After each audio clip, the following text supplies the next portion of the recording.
நான் இன்னைக்கு செய்ய போகிறது பாசி பருப்பு தோசை. பாசி பருப்பு வந்து ஒரு மினிமம் வந்து ஒரு 6 hours இல்லைனா 4 hours நல்லா ஊற வச்சுக்கோங்க. இது கூட வந்து நம்ம கடலை பருப்பும் பச்சரிசியும் ஆட் பண்ண போகிறோம். இதையும் நல்லா ஊற வச்சு அரைச்சதுக்கப்புறம் பச்சை மிளகாய், இஞ்சி, வெங்காயம் வந்து உங்களுக்கு தேவையான ஆட் பண்ணிக்கோங்க, இல்லைனா வேண்டாம். இப்போ எப்படி செய்கிறது இந்த வீடியோவில் சொல்கிறேன், வாங்க பார்க்கலாம். நான் இன்றைக்கி செய்ய போகிறது பாசிப்பருப்பு தோசை. பாசிப்பருப்பு தோசைக்கு தேவையான பொருட்கள்: பாசிப்பருப்பு நான் 1 டம்ளர் எடுத்திருக்கேன், இது 200 grams. இதில் 1/4 டம்ளர் வந்து கடலைப்பருப்பு, 1/4 டம்ளர் பச்சரிசி, தேவையான அளவு உப்பு, சீரகம் வந்து 1 டேபிள் ஸ்பூன், பொடியாக நறுக்குன 1 வெங்காயம், கொஞ்சமாக கருவேப்பிலை, இஞ்சி 1 துண்டு, அரைக்கிறதுக்கு 1 பெரிய வெங்காயத்தை கட் பண்ணியிருக்கேன், 2 பச்சை மிளகாய், லாஸ்ட்டில் வந்து துவறது கொத்தமல்லி. இப்போ எப்படி செய்கிறதுன்னு பார்க்கலாம். ஃபஸ்ட்டு வந்து நம்ம அதாவது என்ன, எல்லாத்தையுமே நம்ம அரைச்சிக்கணும். இதுவும் இது கொத்தமல்லி, இது மட்டும் நம்ம வச்சுட்டு மீதி எல்லா பொருளையுமே அரைச்சிக்கணும். இப்போ எப்படி செய்கிறதுன்னு பார்க்கலாம். பச்சை மிளகாய், வெங்காயம் பொடியாக நறுக்கின வெங்காயம் போதும்னா அதுவே விட்டுருங்க. கொஞ்சமாக கருவேப்பிலை, இஞ்சி வந்து நம்ம பொடியாக கட் பண்ணி போட்டுக்கலாம். ஏன்னா மிக்சியில் அரைப்படுமா அப்படிங்கிறதுனால பொடியாகவே கட் பண்ணி போட்டுக்கலாம். சீரகம் 1 டேபிள் ஸ்பூன், அதுக்கப்புறம் பச்சரிசி.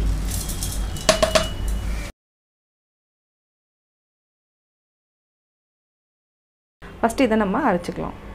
இதை வந்து நல்லா அரைச்சிட்டோம். இப்போ அடுத்தது கடலைப்பருப்பையும் போட்டுக்கலாம். உப்பு, இப்போ பாசிப்பருப்பு.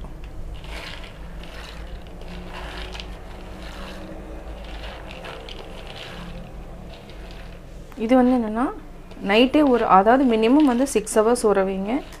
முடிஞ்சதுன்னா நீங்கள் நைட்டே ஊற வச்சிட்டிங்கன்னா இது வந்து ஈஸியாக அரைப்பட்டுரும். இல்லைனா ஒரு சில இது வந்து என்னென்னா பருப்பு வந்து கொஞ்சம் கெட்டியாக இருக்கிறதுனால உங்களுக்கு வந்து அரைப்படாது. அதனால் நைட்டே ஊற வச்சுக்கோங்க. இதை வந்து நல்லா போட்டு அரைச்சிக்கலாம். இப்போ அரைச்சாச்சு.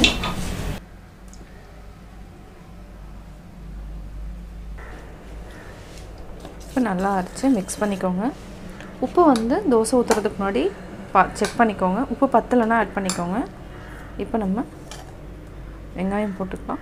வெங்காயம் போடுறவங்க போடுங்க, இல்லைனா வேண்டியதில்லை. ஏன்னா ஆல்ரெடி நம்ம வெங்காயத்தை அரைச்சிருக்கோம். கொத்தமல்லி தழை, இதை நல்லா மிக்ஸ் பண்ணி விட்டுட்டு இப்போ நம்ம தோசை ஊற்றிக்கலாம். இப்போ நம்ம தோசைக்கல் வச்சிட்டோம்.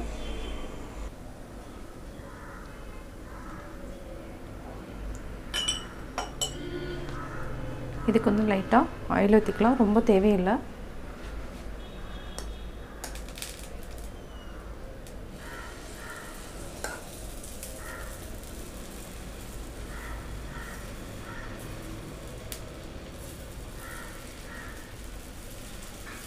ஈவனாக அப்படியே ஸ்ப்ரெட் பண்ணிகிட்டே வாங்க.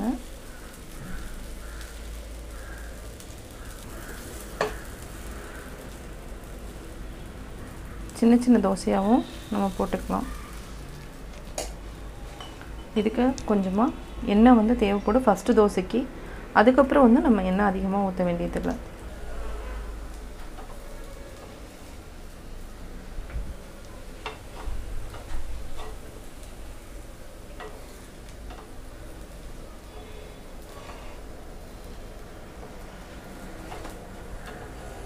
இப்போ நம்ம எடுத்துக்கலாம், திருப்பி போட்டுக்கலாம்.